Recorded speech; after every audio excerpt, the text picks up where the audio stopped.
Bonjour à tous, merci de suivre RTI 1. Bienvenue dans ce 6h30. Trouver des solutions innovantes afin de renforcer l'accès à l'électricité sur le continent, c'est l'objectif du sommet des chefs d'État et de gouvernement africains sur l'énergie qui s'ouvre ce lundi en Tanzanie. 1000 participants sont attendus à cet important rendez-vous. Le Premier ministre Robert Begré-Mambé, qui représente le président de la République Alassane Ouattara, est arrivé dimanche en début de soirée à Dar es Salaam. Il s'est exprimé sur les enjeux de la participation de notre pays à ce sommet. Je vous propose de l'écouter. Il a été constaté, pour ce qui concerne l'Afrique en matière de connectivité à l'électricité, que près de 600 millions d'habitants mériteraient d'être connectés à l'électricité en Afrique.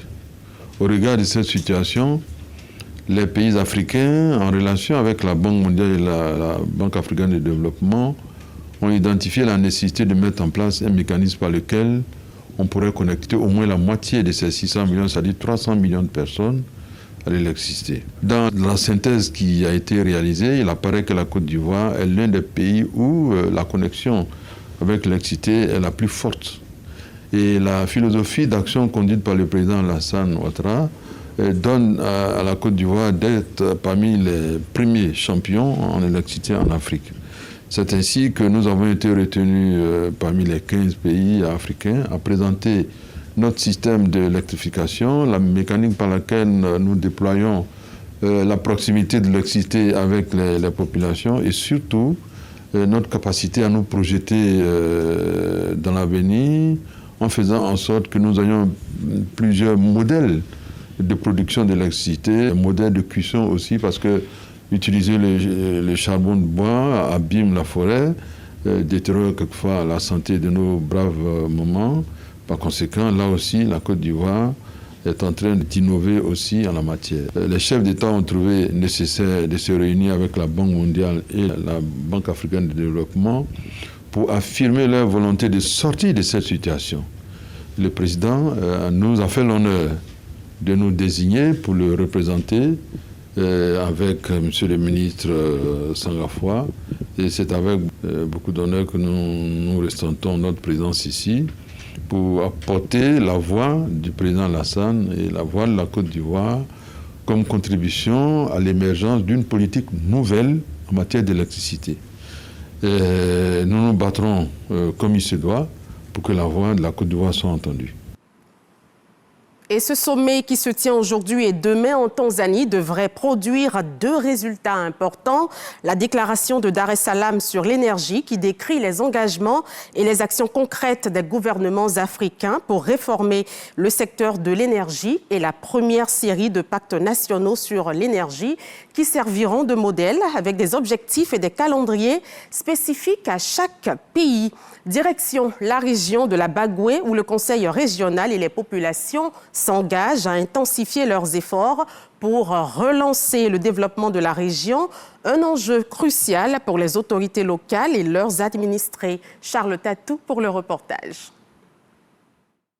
Le ministre de la Construction, du Logement et de l'Urbanisme, président du Conseil régional de la Bagoué, a entamé sa tournée de travail par le village de Sianla, localité du département de Kouto où la population brûlait d'envie de le voir. Ici, il a été question d'une livraison d'écoles maternelles construite par le Conseil. Une réalisation appréciée par les élus et cadres. Je voudrais lui dire merci pour tous les efforts. Je suis à sa disposition. Je ne peux que mobiliser les frères qui n'ont pas encore compris le vrai sens de ce qu'il fait en termes de développement, en termes d'union, en termes d'unité des fils et filles de la Bagoué. Idem à Mounini, où un bâtiment de 300 de classes et un bureau de maître ont connu des travaux de réhabilitation. Cap sur Ndéou, village également dans le même registre de réhabilitation. Ici, c'est la toiture d'un bâtiment de 300 de classes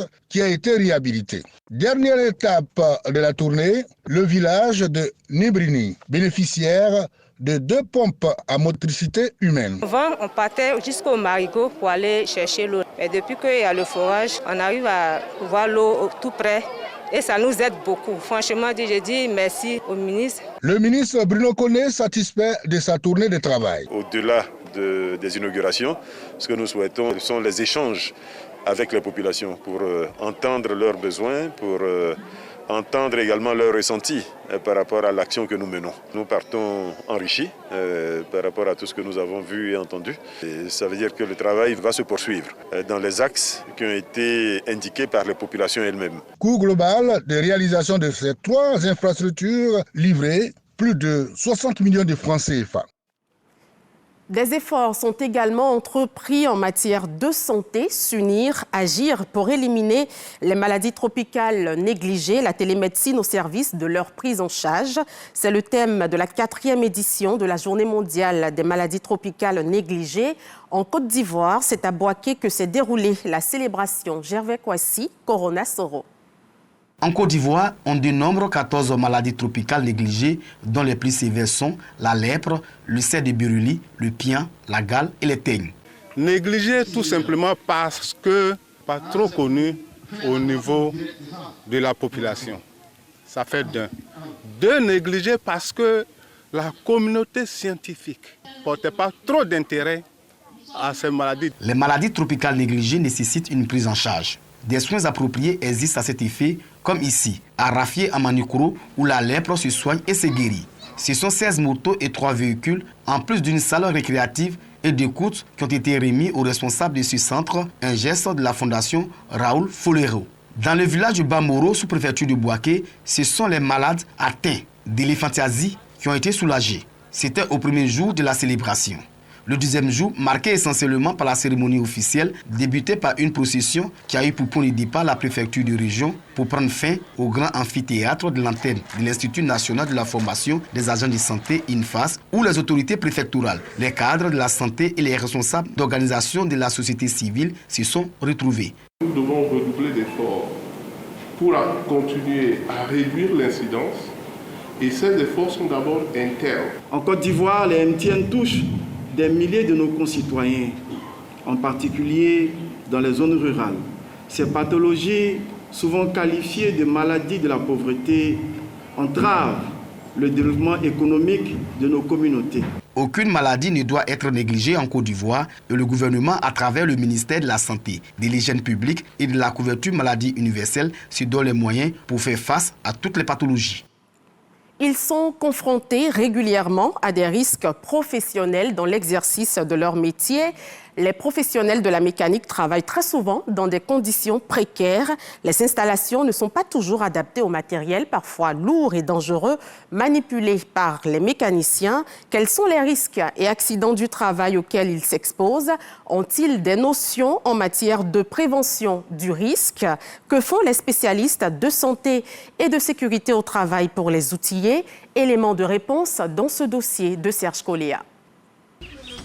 Un mécanicien étendu sous un véhicule, tandis que ses confrères s'activent autour du moteur. Ce geste habituel, qui s'apparente à la routine, peut avoir des conséquences graves. Une fois derrière, soulever une voiture comme ça, nous sommes en train de travailler sur la voiture a glissé et la voiture vient de poser sur l'un de mes petits. On a soulevé et on a envoyé le petit à l'hôpital. Les professionnels de la mécanique évoluent dans un environnement de travail où les risques sont multiples. Souvent, ils n'immobilisent pas bien le véhicule, donc le véhicule peut rouler sur la personne qui est en bas, donc ça c'est un risque. Souvent aussi, ils prennent des cales qui sont instables, donc la cale peut se décaler et le véhicule va tomber sur eux, donc c'est un risque d'écrasement. Et lorsqu'ils sont en bas, ils ne se protègent pas aussi avec des lunettes, donc on peut avoir des corps étrangers qui vont rentrer effectivement dans les yeux. À 2 pas de là, Séraphin fabrique et installe des pare-chocs et phares de véhicules. Il utilise du charbon, du plastique et des barres de fer sans protection. J'essaye de porter des gants, mais je ne suis pas à l'aise dedans. Et souvent, c'est chaud, ça brûle la main. Et en travaillant comme ça aussi, le fer chaud peut te toucher, ça nous touche la peau et ça crée des plaies. La CGCI, la coopérative des garagistes de Côte d'Ivoire, revendique plus de 2300 membres. Selon Souleymane Konaté, le président du conseil d'administration, des cas extrêmes d'accidents de travail ont été enregistrés ces 4 dernières années. On a vu beaucoup de choses qui nous sont déjà arrivées sur l'accident de travail. 2020-2024, il y a eu déjà 5 morts par rapport à une notion de la peinture, et aussi garniture et accident de travail aussi pour les mécaniciens. Pour garantir la sécurité des travailleurs indépendants et prévenir les risques d'accident, il est crucial d'informer et de former les pratiquants sur les mesures de protection. Nous avons passé en revue les risques de coupure et les mesures de prévention contre ces risques-là. Il était important pour eux d'avoir des gants de protection. On leur a proposé d'avoir des chandelles. Les chandelles, c'est un peu comme des cales qui vont bloquer en fait le véhicule lorsqu'ils sont en bas. Et on leur a donné comme conseil aussi de ne jamais travailler seul en dessous d'un véhicule. Parce qu'au cas où il y a un souci, il faudrait qu'il y ait des secours à côté qui pourraient vraiment leur venir en aide. Il est question d'instruire les travailleurs indépendants aussi bien sur les dangers encourus que sur les méthodes de prévention, avec en toile de fond l'enrôlement au régime social du travailleur indépendant, RSTI. Déjà, on les encourage à s'enrôler afin qu'ils puissent bénéficier de ces activités de prévention des risques, mais également en cas de problème, c'est-à-dire de maladie ou d'accident, qu'ils puissent être couverts. Et c'est ça la nouveauté avec le RSTI. Donc on les prend en charge aussi, au même titre que les salariés du privé, mais ils ont un régime spécial qui leur permet de bénéficier de certaines prestations que la CNPS sert aux travailleurs habituellement. Le manque de matériel de protection fait l'objet d'une vaste campagne de sensibilisation. On a pensé à acheter des chaussures de sécurité, plus des casques. On a d'autres casques même qui sont là, mais bon, on ne porte pas à tout moment. Mais des chaussures de sécurité, plus les tenues, que nous sommes en train de s'organiser pour pouvoir acheter. J'ai même acheté des chaussures aussi pour mes apprentis, mais c'est gâté, bon. Vraiment, les moyens ne me permettent pas encore d'aller. C'est un budget. Et vous nous voyez aujourd'hui que nous on porte les casques et les lunettes. Ça permet de nous protéger la tête. Parce que nous on travaille avec les marteaux, les fers. Maintenant, les lunettes, ça permet à éloigner des flammes. Avec l'instauration du RSTI, la direction de la prévention et de la promotion de la santé et sécurité au travail lance un appel à la responsabilité individuelle et collective. Nous avons élaboré des campagnes de sensibilisation. Nous avons donc sensibilisé les mécaniciens.